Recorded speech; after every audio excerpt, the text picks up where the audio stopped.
Is yours going? Yeah. Okay, guys, I'm doing part 2 of our talk here, and want to leave plenty of time for Luis, so mine's a little more concise. Try to get through it as quick as I can. And to say I'm long-winded, I see how it is. Not saying that. I'm going to expand on what Tyler was talking about, and if you're watching this video, we'll have a link to Tyler's video all about the basics of the ketogenic diet. But I want to talk to you about where you can take your ketogenic diet to the next level. And even though you may not be interested in running, you may know other people who are runners, and you can share this information with them. So I want to talk to you about becoming bonk proof, becoming a fat adapted athlete, or keto adapted as some people say.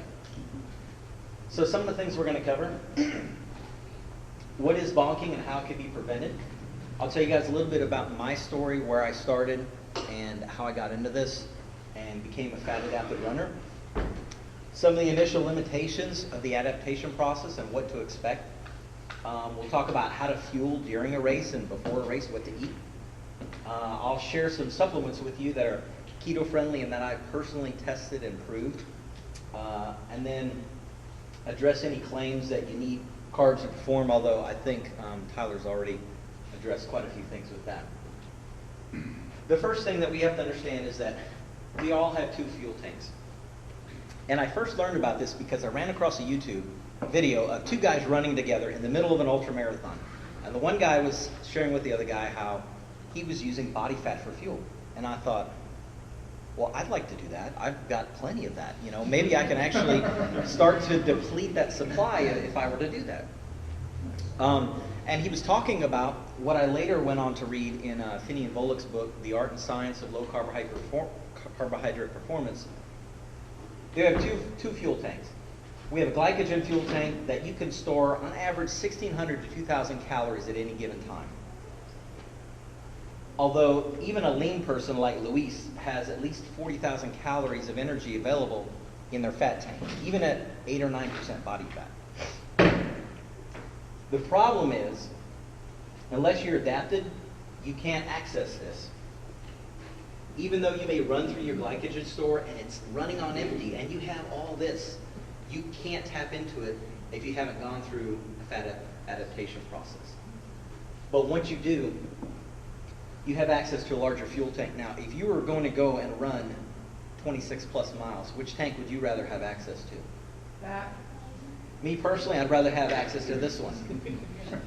Now, because we have such limited stores, which in my opinion, since everybody says carbohydrates are the preferred fuel source, why do we have so many stores available of this and so little of that? And that's the reason you see runners constantly chugging goos and Gatorades and lots of sugary substances so they can keep this tank depleted. And they're basically trying to stay ahead of the inevitable bonk. And we'll talk about what that is. So the bonk. The bonk is when glycogen stores are depleted.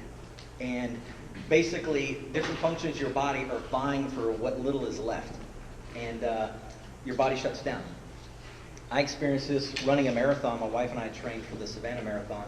And I was following a high-carb diet. And about mile 14, I had ran too hard, and the bottom fell out. And I could only walk barely. Luckily, I pounded some sugar and so forth, just like we typically do, and I got a little energy and was able to finish the race. I didn't ever want to have that happen again. It was a terrible experience. And once I found out about this, I thought, well, that's what I want to be. I want to be bonk-proof. And I found out there was a way that you could run without running, and runners call it hitting the wall, that I could run without hitting the wall by tapping into fat stores. We have a lot of runners and a lot of athletes who find themselves pre-diabetic. You know, Sammy Inikin, who was in Serial Killers 2, found himself with pre-diabetic symptoms. So here he is, an Ironman triathlete, and he's pre-diabetic. How's that happen? The guy's in the best shape of his life, doing incredible athletic feats, because the amount of sugar that he's taking is not good for you.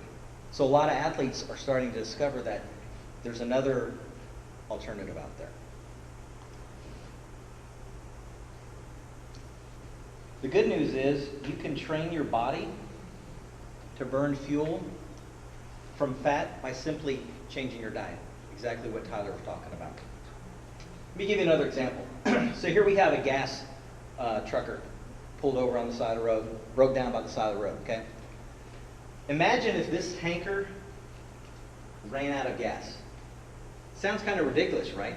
How could a big tanker run out of gas? It's got all this gas in the back, right? But it's not running off this, is it? It's running off a little tank up front, right? And the reason it runs out of gas is it can't get the gas from here up there, right? So by going through a fat adaptation process, that's what we're doing. It's kind of like hooking up a hose. So instead of this truck being able to run for, what, maybe a day, can be maybe run, 4 or 5 days, maybe a week on the gas supply that's there. So that's essentially what we're talking about by switching from carbs to running on fat. So let me show you another fuel tanker. This guy right here. And this was me. And this is at my heaviest there, 245. And that's when I started running. And I did lose some weight, but bless you. I was just like that gas tanker. I was carrying this big fuel pack here, but I couldn't access it. So I'm constantly taking in my fuel, but never using what I'm carrying. So here I decided to run my first 5K. The guns and hoses were the fire department versus the police department. I felt pretty cool because I was passing that guy right there. So again, here I am, just not accessing that fuel tank. What was that? 65. I told you I felt good. I mean, hey. But obviously, this is the tail end of the race. Okay, not a very good way to finish the race, huffing and puffing along the way. So again, not accessing that fuel tank. Here I am, lost a little bit of weight, but not yet a fat-adapted runner, just a fat runner. And we have a lot of those today, right? And I can say that because I was one of them. We have a lot of people who go out and they run marathons and ultra marathons, and they're just as heavy, if not heavier sometimes when they started. I know some people who have trained for races and are actually heavier at the end than the beginning. How can I gain weight if I'm doing all this running? And it's exactly what Tyler said. You can't outrun your fork. You can't outrun a bad diet.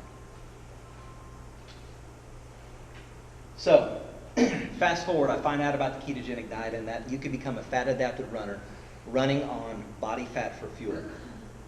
So here I've lost a little bit more weight, and I finally, 3 months into my keto diet, I finished my first 50K ultramarathon, 32.5 miles, and that's a long ways. Halfway through, I was asking myself, why are you doing this again? Driven shorter distances.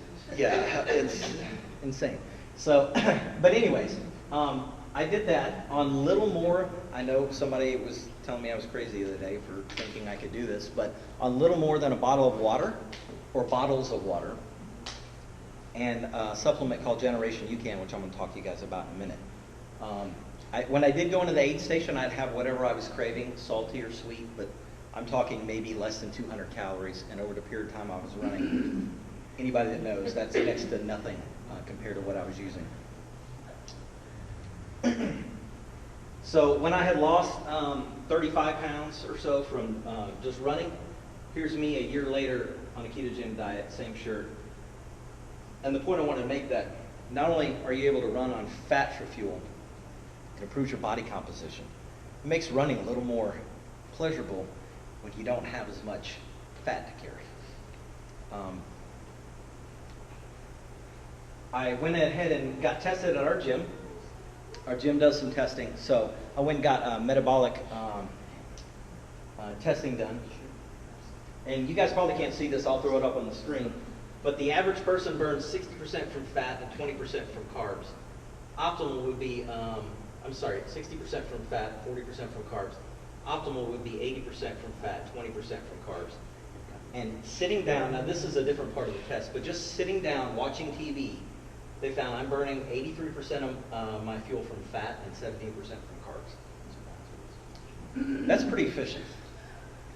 So essentially, I transformed myself to become a fat-burning machine. They have a great example for me, and that was around 20% body fat. So they did analysis, and this little top of my head here is my 2,000 calories from glucose and sugar stores. The rest of this is all the calories I have available from fat.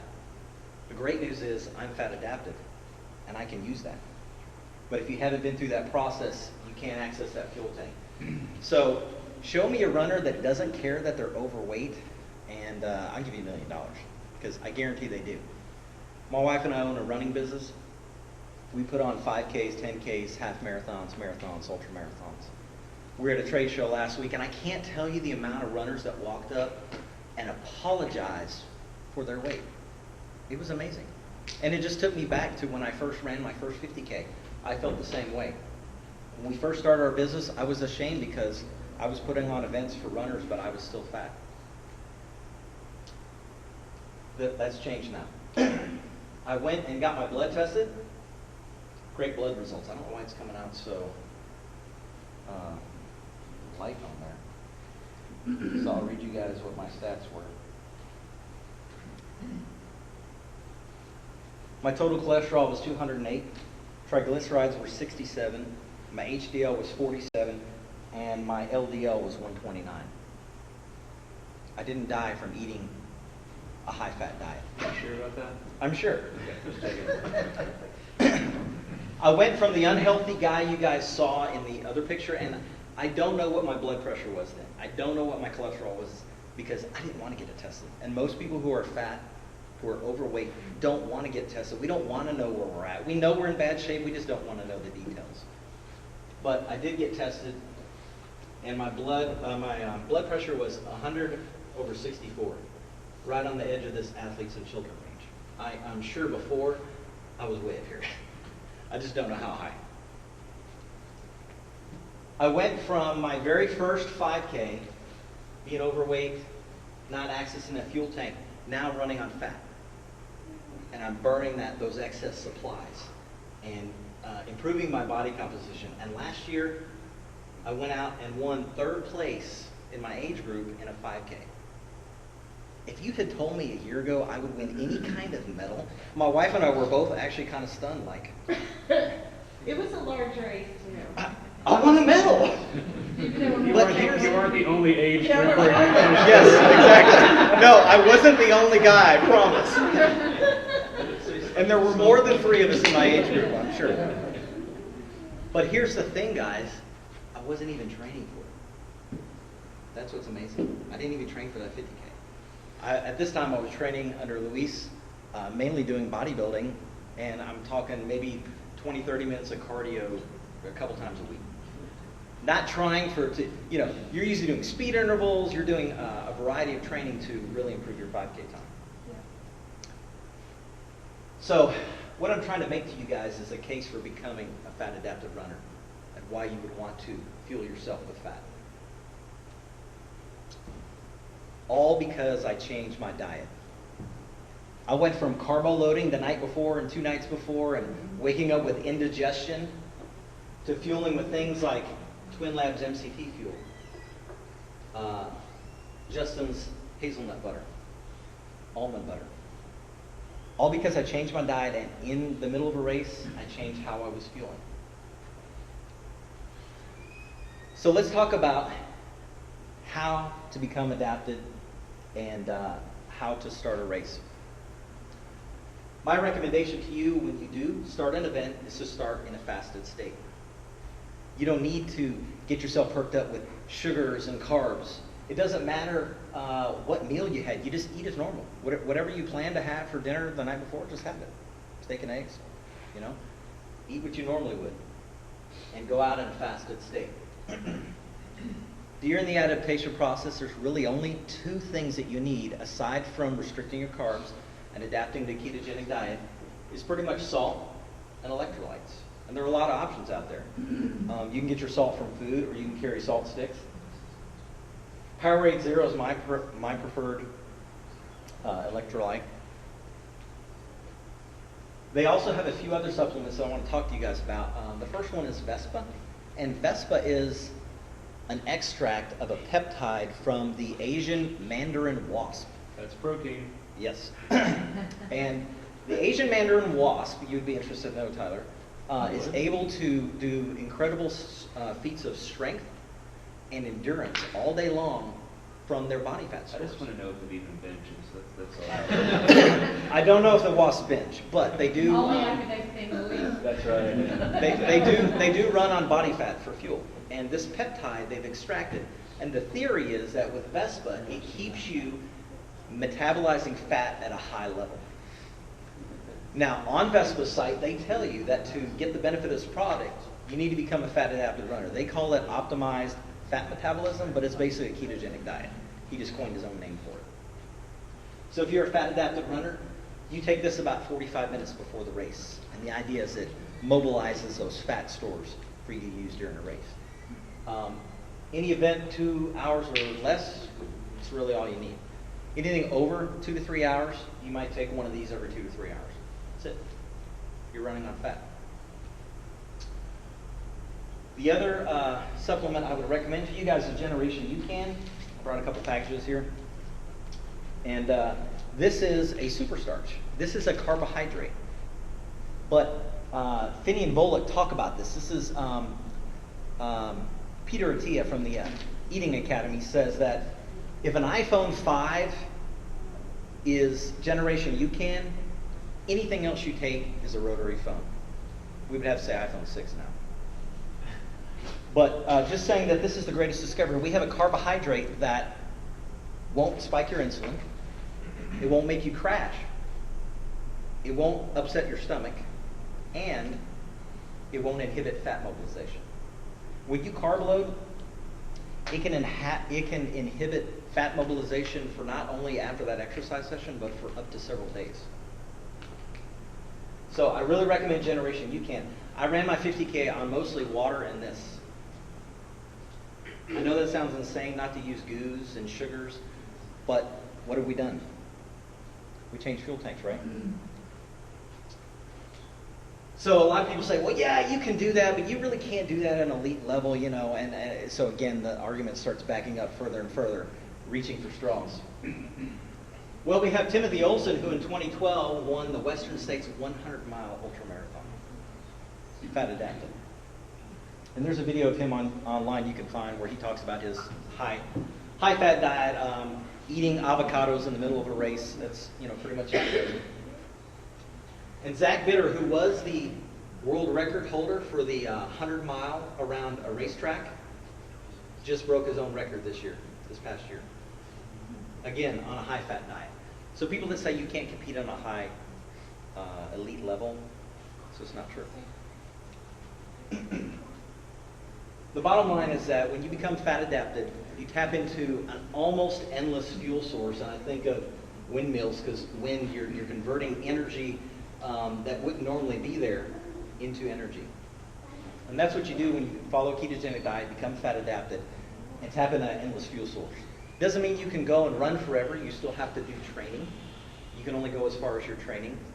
But this is my case to you guys on why you would want to become a fat adapted runner and follow a ketogenic diet. And now, Luis is going to talk to us about protein.